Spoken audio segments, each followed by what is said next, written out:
All right, so if I think this is the best I can do, I can hit export.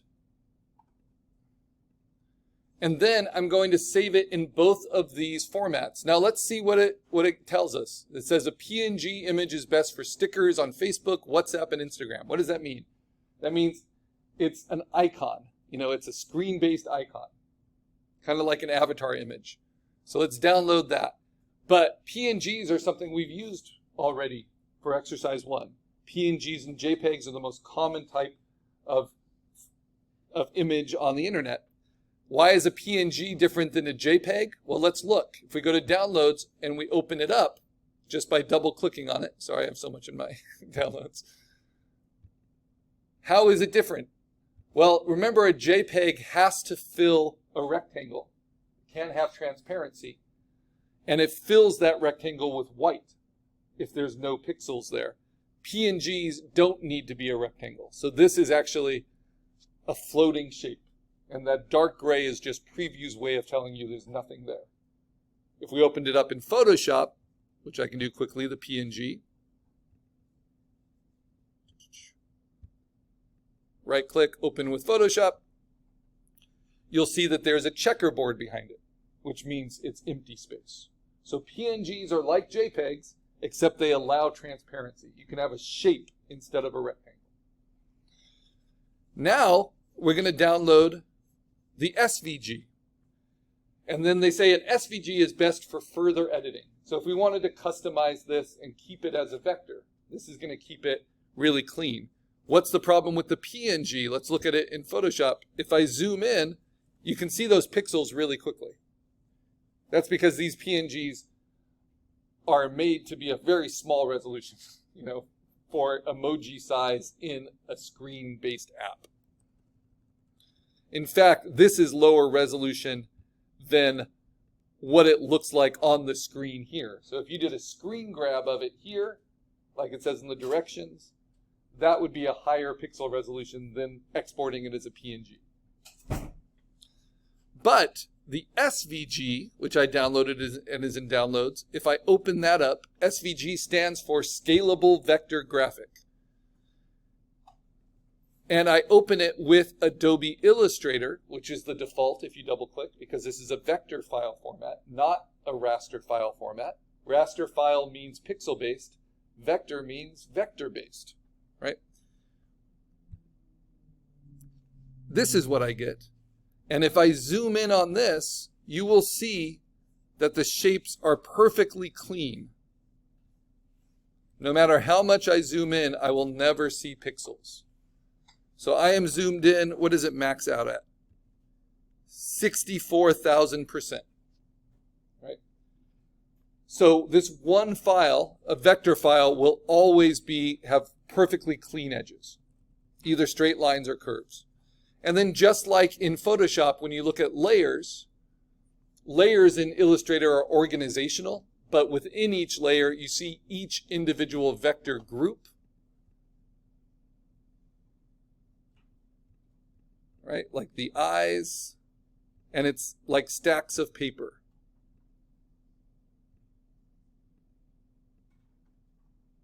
And when it's a vector group, like this background, you click on it, and then there might be multiples inside of there.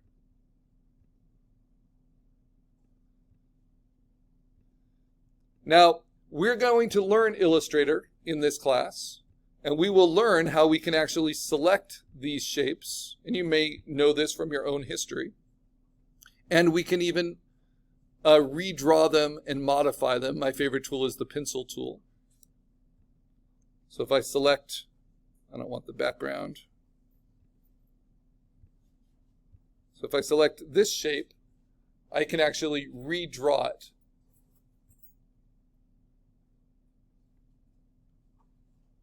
And make it kind of wavier, like a cloak.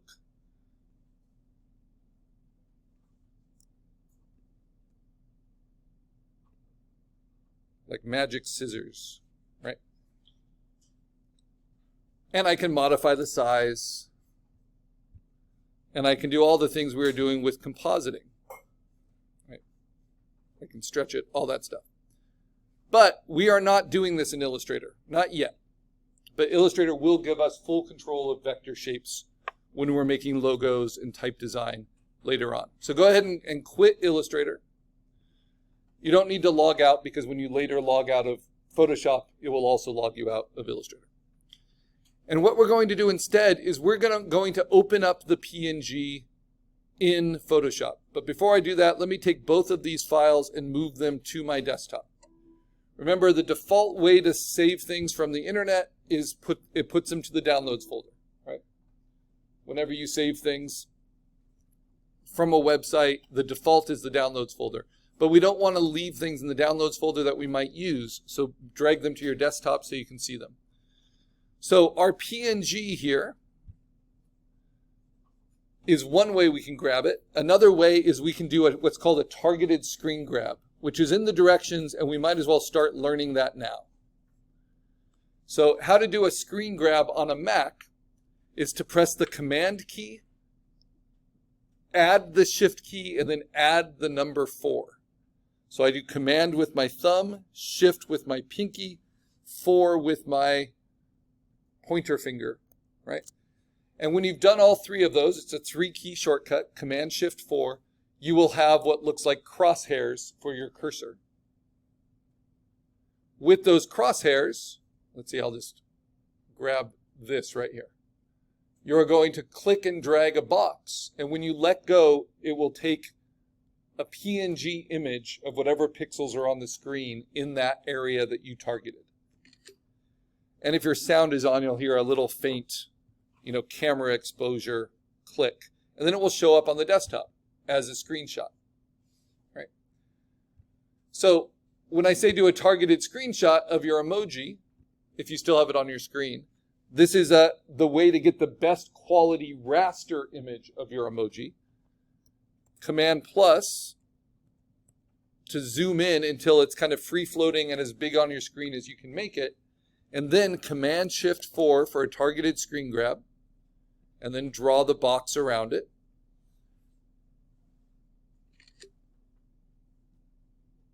And then it will save it to the desktop. Here it is. Now, let me compare this. This is also a PNG, but it's a PNG that is the entire rectangle that I targeted, right? So it doesn't have transparency, because PNGs don't have to have transparency. If I open that one up, it's just to help you get used to raster files versus vector files, and I open up the PNG that I downloaded from the site, you'll see immediately that they are of different qualities. And that's because one is made up of more pixels than the other. Right? So how is that possible? When we were downloading images for exercise 1 from Google Images, the image had a certain number of pixels, right? And we saved it. Here, the image we're taking from this Emoji Maker site can have multiple numbers of pixels. That's what's brilliant about vector files. Vector files can output themselves, can express themselves in any number of pixels you like. But eventually, vectors always become raster files, because you can't print something without some idea of the dots, right? So the best way to think of what a vector is like in real life is they're not printed, they're cut. Because a cut line is not printed with dots, right? A cut line is cut out, and no matter how close you get to that cut, you always have a smooth edge. So you can choose which one to start with, but I'm going to use my screen grab because it's a little bit cleaner. But by the end of this assignment, what we're going to learn to do is to replace all of those original shapes from the website. We're going to replace them with our own vector shapes, which are perfectly clean and can be expressed at any size. And we're going to do that through Adobe Photoshop. Another way to see vectors is to see their outlines, right? So this just kind of proves that this is a vector shape. Whenever you see a process image like that online, it means that this artist is using vectors to make the work, which isn't immediately obvious, because when you look online, everything is pixels, right? But what's so nice about making it with vectors is I can make this emoji the size of a planet, and it would still be perfectly clean, all from one file. All right. And that's why it's ideal for logos, branding, typefaces, things like that. So what's the next step? The next step is to open up the screen grab or the PNG, not the SVG, in Photoshop. The directions here for doing it at home to practice is for opening it in Photo P, right? We're going to do it in Photoshop. So let's do it. So this was the PNG opened in Photoshop. I'm going to close that one. And instead, I'm going to open up my screen grab. Right click, open with Photoshop. And you can see that's a little bit cleaner. But it is not clean enough to print, right? So the next step, and it says this in the directions, is to now go to image and image size, and we're going to force this image up to be print quality. So what is our minimum print size in this class? 11 by 14 is our middle, but it's not our minimum. Yep. 8 by 10. Yeah, so art standards are 8 by 10, 11 by 14, 16 by 20, 18 by 24. So we're going to do no smaller ever than 8 by 10. But this is more like a square, right? So what I'm going to do instead is make this 10 inches in this dimension.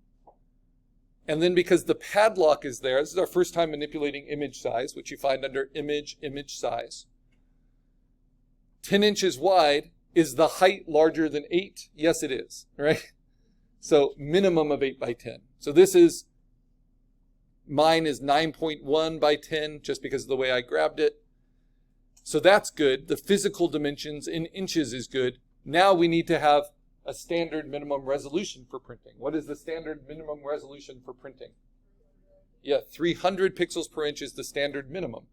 And then we have my studio preferred resolution, which is 50 pixels per inch more. So I'm going to go ahead and make this 350. Now, this is a raster image that you're doing. Notice when I did that it changed my widths. Why is that true? Because you see this padlock? It's connected to all three of these. Why is it connected to all three of them? Because it's not going to change the pixels unless I tell it to change the pixels. How do I tell it to change the pixels? Which means that the pixels can either soften or be reduced. I click on resample. When you click on resample, all of a sudden the padlock is now limited to just the width and the height, which I want so it doesn't distort.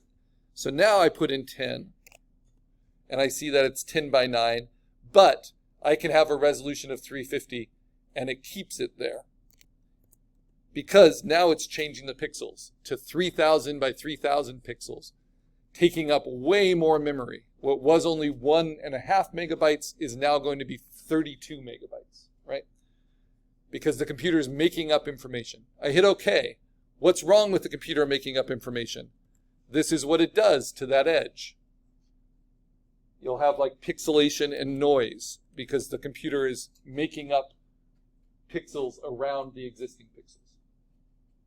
And that's not great quality, which is why we're going to replace this with our own vector shapes.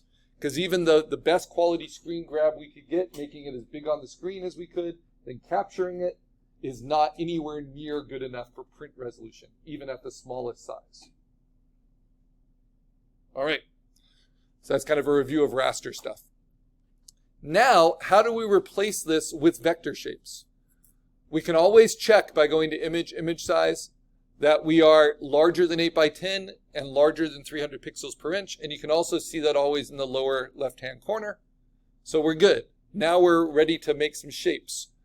Instead of using anything up here, except for the move tool, we are going to skip to the vector tools within Photoshop, which are limited, but they're a good introduction.